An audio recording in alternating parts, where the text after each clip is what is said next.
Bien, donc dans Google, je vais aller chercher par exemple un renard. Renard. Alors je vais chercher l'image d'un renard, voilà.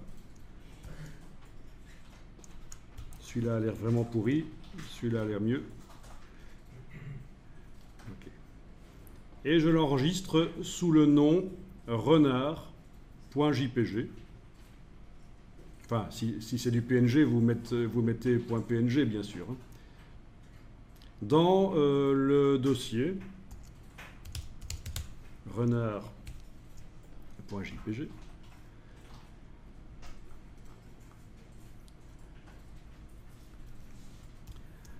Ensuite, je vais aller chercher un buffle.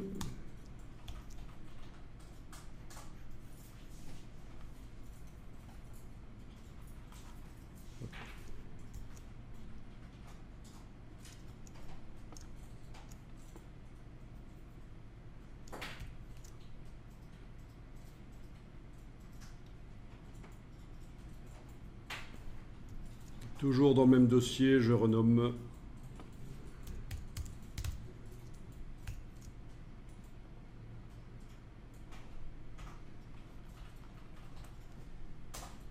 et alors, troisième bestiole, je vais aller chercher un loup et on s'arrêtera là, ce sera suffisant.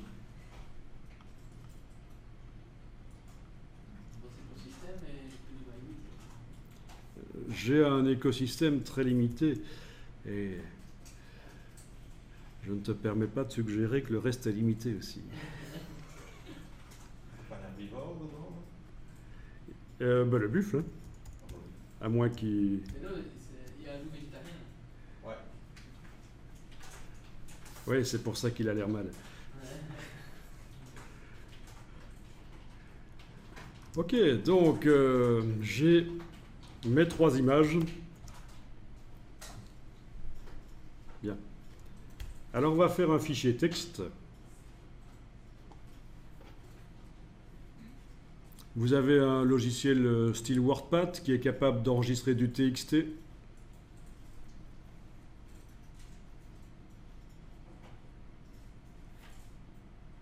Donc dans le dossier, alors ceux qui sont sur Mac, vous faites avec TextEdit par exemple. Et éventuellement dans le menu format, vous demandez de convertir au format texte. Comme ça vous fait un fichier texte vraiment le basique de chez basique. Vous enregistrez ce fichier texte dans le dossier à côté des images, c'est important, sinon il faut faire un chemin absolu et c'est compliqué, ça ne marche pas toujours. Relatif. Un chemin relatif. Si j'indique tout le chemin vers l'image, c'est un chemin absolu. Oui. Et donc, si vous ne mettez pas le fichier texte à côté des images, vous serez obligé de faire un chemin absolu. Okay. Ce qui va être compliqué et ce qui parfois ne marchera même pas. Donc faites un chemin relatif, ça va être beaucoup plus simple. Il faut que le fichier texte qui contient la définition des différentes variables soit à côté des images. C'est aussi simple que ça. Donc je vais appeler ça variable bannière, enfin peu importe. Ah tiens, je vais mettre un numéro parce qu'il est possible que je doive changer, je vais mettre au point mon fichier texte plusieurs fois peut-être. Voilà. Donc le fichier texte est là. Est-ce que vous arrivez à faire un TXT là sur le PC? Ouais. Ça peut marcher aussi avec un fichier .csv, je pense, issu de Excel.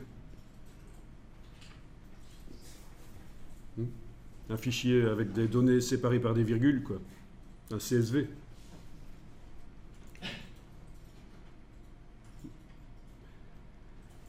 Alors, il va falloir que j'indique le nom des variables. Donc, le nom de mes variables de mémoire, il y avait image, en majuscule, virgule, il y avait title, virgule, paragraphe, sans le E à la fin. Ah oui, il y avait aussi les stickers là. Et les stickers, c'était... Ah, il faut que je regarde quel nom j'avais donné. Carny et Herbie. D'accord.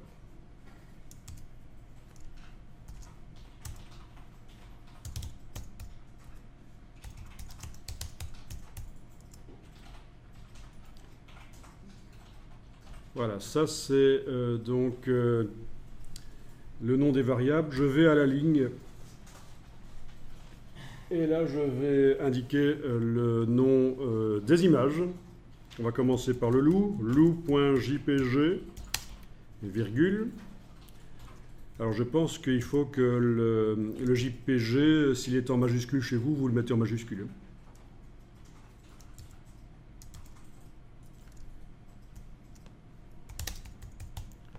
Ça, c'est le titre, le loup. Le paragraphe.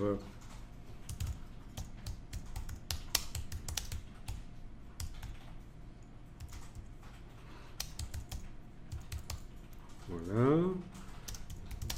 Etc. Blablabla. Carny, ben oui, true. Herbie, false. Voilà. Est-ce qu'il faut une virgule à la fin de la ligne?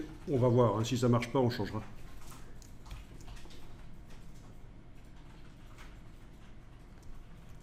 Alors, le suivant, renard.jpg, virgule.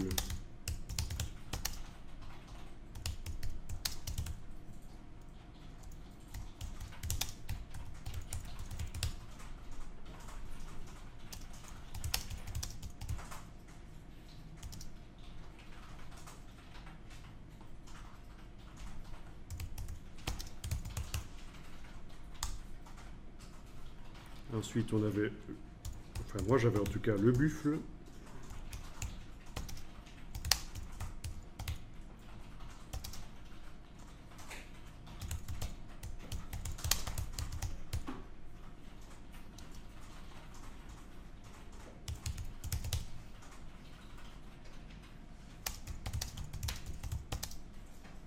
Et alors pour le buffle évidemment, Carny c'est false et Herbie c'est true.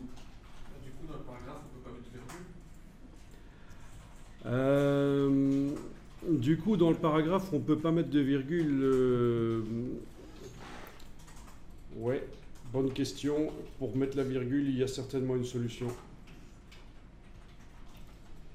Il faudrait que je vois si dans les préférences de Photoshop, on peut définir si on sépare par des tabulations ou par des virgules. On va voir ça, bonne question. On va creuser ça après.